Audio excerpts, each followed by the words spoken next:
nshingamateka yaremeje kuri uwa gatatu igenekerezo rya 15 ruheshi uyu mwaka integuro y'itegeko rigenga imfashanyo y'amafaranga angana imiliyoni 400 y'amadolari y'abanyamerika igihugu ca Amerika cemeye kuzoronsa Uburundi.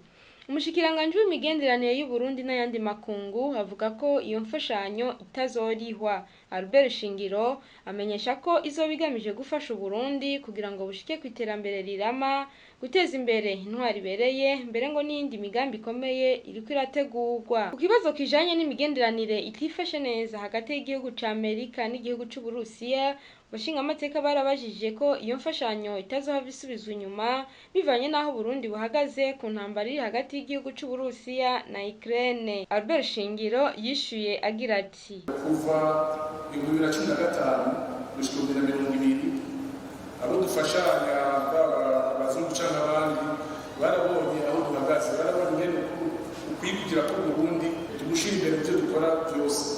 Bico kibazo ca Ukraine bizohindurwa n'aya mafaranga mubonye kuko umushima twafashe turi hagati kiretse byo kubonera ibihugu bashobora kubikura mu bisata kubera gusa bashaka kwibonera biciye mu za politike cyangwa z'amaheri. Nibazera ko ico kibazo atangurana kizotera niba yasubiza inyuma kubera ngo twafashe umushima cyangwa uriya tuzoguma dufungura ko murabona ko kuva 2015 gushika n'ubu tugifungura kandi mbona dusa neza badakomeze gusa neza. Nitwoheza ngo dushobore kwambara ibara duhindure kubera amahera arahera mu bwabo bw'umuhera. Iyo nteguro rero ikaba yaciye yemezwa 100%. Kuri uwa gatatu nyene niho haba ibirori vyo gutanguza ku mugaragaro ibikorwa vy'umugambi w'ishirahamwe ry'ugwaruka rukora imyuga mu Burundi AJAMAP mu mpfunyapfunyo. Uwo mugambi rero ukaba ari uwo gufasha ugwaruka n'abakenyezi kuronka akazi biciye mu kubigisha imyuga.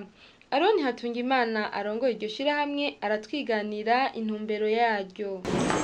Umugambi ufise intumbero y'uko tuzigisha ugwaruka n'abakenyezi gukora amatapi biciye mu byo bita sizane, bavuga igatane mu rurimi rw'ikirundi cumvikana ubwo baba bahinguye maze hazokugwamo amasakoshi y'abakenyezi hamwe n'amatapi, ndetse azoba avanzwemo na kwire n'urushati, kuvuga ikizoba uruhande rumwe rw'ikizoba kigize ayo masakoshi azoba ari ugusiba, maze amaboko azogize iyo sakoshi hajeko igishati kugira ngo yerekane yuko hariho akabirya innovation training.